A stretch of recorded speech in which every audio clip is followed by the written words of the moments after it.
So hey everyone, welcome back to M K reasoning hub. उम्मीद करती हूँ आप सब बहुत अच्छे होंगे और आपकी प्रेपरेशन भी बहुत अच्छे से चल रही होगी। सो स्टार्ट करते हैं आज की पजल की क्लास। सो आज का जो फर्स्ट क्वेश्चन है वो क्या है। एट पीपल हैं ए से लेकर एच तक, will attend seminar in 4 months. कौन कौन से मंथ है? मई, जून, अगस्त और नवंबर। ठीक है। सो सबसे पहले हम क्या लिख लेते हैं? मंथ्स। और मंथ्स में हर मंथ में दो दो डेट्स गिवन है, तो टोटल 8 पर्सन है, 4 मंथ और 2 डेट्स। मंथ हमें कौन कौन सा गिवन है? मई, जून, अगस्त। मई, जून, अगस्त और नवंबर। ठीक है, ये 4 मंथ्स है। और आपको पता ही है मंथ्स वाले में हम सबसे पहले क्या करते हैं। सबसे पहले हमने हर मंथ में कितने नंबर ऑफ डेज होते हैं वो लिखने हैं। ठीक है। सो मई में कितने होते हैं? मई में 31, मई, जून में 30, जुलाई और अगस्त में 31 और नवंबर में होते हैं अगस्त, नवंबर में भी 30। ठीक है। सो हमने ये लिख लिए इनके मंथ्स। अब हमने क्या करना है? हमने डेट्स लिखनी है, हमें कौन कौन सी डेट गिवन है। सो हमें 2 डेट्स गिवन है, एक इवन वाली एक ऑड है, 11-20। सो 11-20, 11-20, 11-20, 11-20। ठीक है।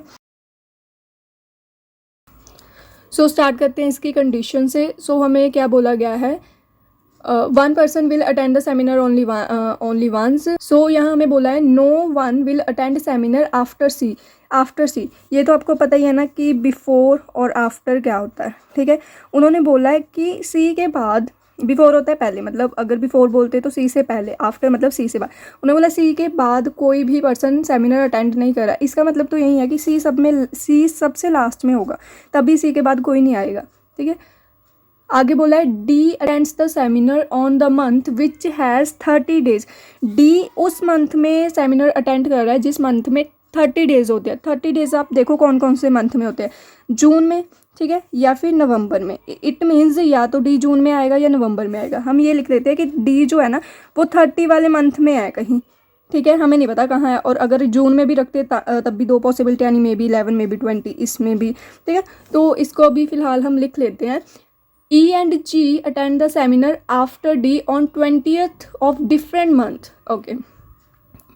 उन्होंने बोला E and G attend seminar after D, before पहले after पहले, मतलब D के बाद कहीं E और G सेमिनार अटेंड कर रहे हैं। और कब करते हैं ये? 20th ऑफ डिफरेंट मंथ, मतलब दोनों ही किसी भी मंथ के 20th डेट को अटेंड कर रहे हैं। ठीक है, लेकिन D के बाद में। ठीक है, D 30 वाले मंथ में है। देखो हमने ये बोला था डी या यहाँ होगा, डी या यहाँ। अगर डी यहाँ आ गया तो डी के बाद ई जी नहीं आएगा। ठीक है, इसका मतलब यही है कि डी यहाँ पर ही होगा। और इस मंथ में भी 11 को ही होगा। क्यों? क्योंकि ई और जी जो है ना वो 20th डेट को है किसी भी मंथ के। तो अगर डी यहाँ होगा तभी हमारे लिए एक ये 20 बचेगी और एक दूसरी ये वाली 20 बचेगी। ठीक है। अब देखो हमें नहीं पता ई यहाँ आएगी या जी यहाँ आएगी। ठीक है, तो हमने साथ में लिख लेते हैं। एक बार ई को यहाँ रखो, जी को यहाँ रखो, एक बार जी को यहाँ रखो, ई को यहाँ।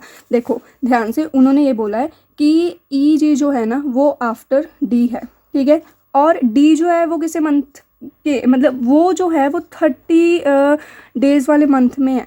तो पहले हमने बोला था या तो जून में होगा या नवंबर में होगा। उसके बाद उन्होंने ये बोला ई जी जो है ना वो डी के बाद आ रही है, लेकिन ये 20th को आ रही है। दोनों ही 20 डेट में आ रहे हैं पर डिफरेंट मंथ में। तो वो तो ऑब्वियस है ना कि हर मंथ में एक एक ही तो 20 गिवन है। ठीक है, तो ये 20 तारीख को आ रही है। डी अगर यहाँ पर सेट होगा जून में तो एक 20 ये बचेगी, एक 20 ये बचेगी। तो एक बार ई हमने यहाँ रख लिया, जी यहाँ, एक बार जी यहाँ, ई यहाँ। हमें नहीं पता ना अभी कि ई पहले आ रहा है या जी पहले आ रहा है, तो हमने ये ऐसे कर लिया। आगे हमें बोला है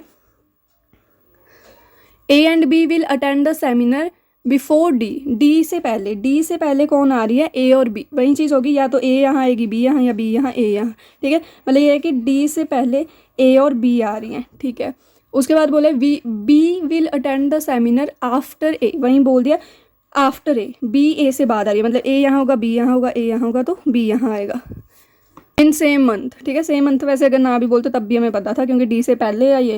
ठीक है, तो डी से पहले ये वाला ही एक मंथ बचा है और ये 2 जगह बची है। आगे हमें बोला है H will not attend the seminar in the month in which either C और E attend. Okay, H E और सी, मतलब जो मंथ में ई या सी अटेंड कर रहे हैं वहाँ पर एच नहीं आएगा। देखो ई और सी इस मंथ में है, कौन सा, नवंबर, ठीक है, सी नवंबर में है, इट मीन्स हमारा एच यहाँ नहीं आएगा, ठीक है। अगर एच यहाँ नहीं होगा तो एच हमारा यहाँ आएगा, और ई के साथ भी नहीं, ई तो ऑलरेडी ई वाले मतलब जून में तो ऑलरेडी 2 पर्सन हमारे बैठे हुए हैं, ठीक है, तो एच हमारा यहाँ पर आ गया, और जो भी पर्सन बच्चा है ए से एच था, ठीक है, A B C D E F, तो एफ हमारा यहाँ पर आ गया। अब इस केस में देखो, ये वाला केस हमारा कैसे गलत होता, उन्होंने ये बोला कि ई और सी वाले मंथ में एच नहीं होगा हमारा, ठीक है। अगर आप एच को यहाँ रखो तो ये तो ई का मंथ है, ठीक है, मतलब ई इस मंथ में आ रहा है तो एच यहाँ भी नहीं आना था, सी इस मंथ में है नवंबर में तो एच यहाँ भी नहीं आना था, तो ये वाला केस हमारा गलत हो गया, ठीक है। सो सेकंड क्वेश्चन कौन सा है, सेकंड क्वेश्चन है हमारा डेजिग्नेशन वाला। Seven persons have a different designation in a company, that is HR senior manager, ये सारी पोस्ट बताई हैं हमें, और यहाँ पर बताया in the order seniority is HR, मतलब जो HR है वो सीनियर मोस्ट पोजीशन पे है, ठीक है। तो हम इसको लिख लेते हैं कि इसका ऑर्डर बताया कि HR सीनियर मोस्ट पे है, डेजिग्नेशन एंड असिस्टेंट जो है वो जूनियर मोस्ट पे है, ठीक है। जो मतलब ये डेजिग्नेशन बताई गई है ये कौन से डिक्रीजिंग ऑर्डर में चल रही है।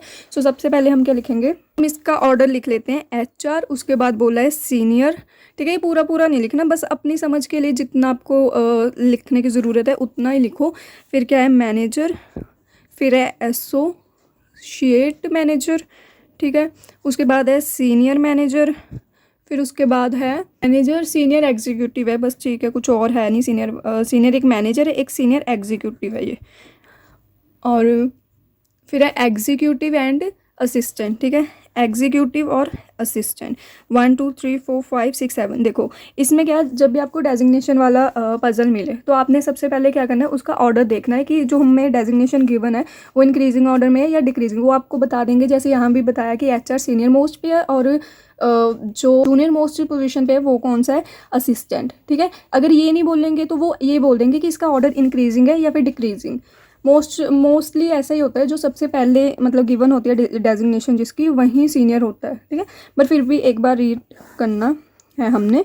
सो अब हम लिखते हैं इसकी कंडीशन। सबसे पहले हमें बोला है at least 4 people are above H, H से ऊपर एटलीस्ट, ये मैं हमेशा आपको बोलती हूँ जब भी एटलीस्ट आता है, एटमोस्ट आता है, कि इसका मतलब क्या है एटलीस्ट, ठीक है। एटलीस्ट 4 पर्सन, एटलीस्ट 4 पर्सन का मतलब है कि ए से ऊपर 4 या 4 से ज़्यादा पर्सन भी हो सकते हैं, कम से कम 4 तो होने चाहिए, 4 से ज़्यादा होगा तब भी चलेगा। आगे बोला है B is a manager, B का बता दिया, बी कौन है, मैनेजर, तो बी हमने मैनेजर पर रख दिया।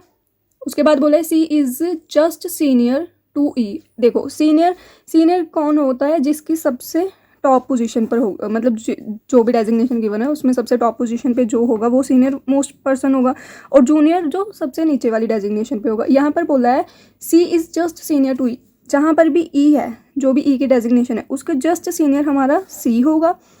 Who is senior to S, who is senior मतलब ई एस से सीनियर है। मैं आपको ये देखो, ये जो मैं ऐसे डालती हूँ ये वाला साइन, ठीक है, या ये वाला, ये इसलिए डालती हूँ कि ये सीनियर, ई सीनियर है एस से, कितना सीनियर हमें नहीं पता, ठीक है।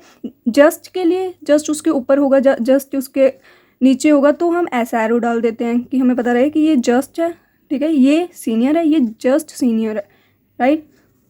आगे बोला है as many people are junior to B, जितने भी पर्सन बी से जूनियर है एज सीनियर टू एस। देखो इसको लिखने की कोई ज़रूरत नहीं, उन्होंने बोला बी से जितने भी जूनियर जितने भी होंगे उतने ही एस से सीनियर होंगे, तो बी से जूनियर कितने हैं, 1 2 3 4 पर्सन है। इट मीन्स एस से जो भी सीनियर पर्सन होंगे वो कितने होंगे, वो भी 4 पर्सन होंगे। तो 1 2 3 4 छोड़ के एस हमारा यहाँ पर आ गया, ठीक है। यहाँ भी लिख लेते, वैसे इसकी कोई ज़रूरत मुझे नहीं लग रहा पड़ेगी, बट स्टिल हम लिख लेते हैं। आगे हमें बोला है O is just junior to A से जस्ट जूनियर, ए से जस्ट जूनियर जो है वो ओ है। के इज़ एसोसिएट मैनेजर, ठीक है, के कौन है, एसोसिएट, के कौन है, एसोसिएट मैनेजर, ये एसोसिएट मैनेजर है ना, सो के एसोसिएट मैनेजर है, के हमारा यहाँ पर आ गया। अब आप खुद बताओ, यहाँ हमें बोला था कि ए के अबव कम से कम 4 होने चाहिए, 4 से ज़्यादा हो गए तब भी चलेगा। ए यहाँ तो आएगी नहीं, यहाँ भी नहीं आएगा, वो तो पॉसिबल ही नहीं है, ठीक है। ए या तो यहाँ पर आएगी या फिर यहाँ पर आएगी, ठीक है। अगर ए को यहाँ रखें ए को यहाँ रखेगा, ए को यहाँ ही रखना पड़ेगा क्योंकि ए से जस्ट जूनियर जो है वो ओ है। ए यहाँ पर रखेंगे तब भी जस्ट जूनियर ओ आएगा और कोई पॉसिबिलिटी नहीं है। अब ए के ऊपर देख लो 1 2 3 4 5% आगे, ठीक है। उन्होंने बोला था कि एटलीस्ट बोला था, ठीक है। सो 4 या 4 से ज़्यादा भी हो सकती है, तो ए हमारा यहाँ पर आ गया। उसके बाद हमें बोला था कि ई से जस्ट सीनियर सी है, ठीक है। सो ई से जस्ट सीनियर सी, तो सी यहाँ पर आएगा और एस से सीनियर जो है वो ई है, ठीक है। सो एस हमारा यहाँ पर ही सेट था, तो ये बहुत इजी वाला था। तो जो हमारा फाइनल अरेंजमेंट है वो कौन सा, ये वाला हमारा फाइनल अरेंजमेंट था। सो उम्मीद करती हूँ आपको आज की पजल की वीडियो अच्छी लगी होगी।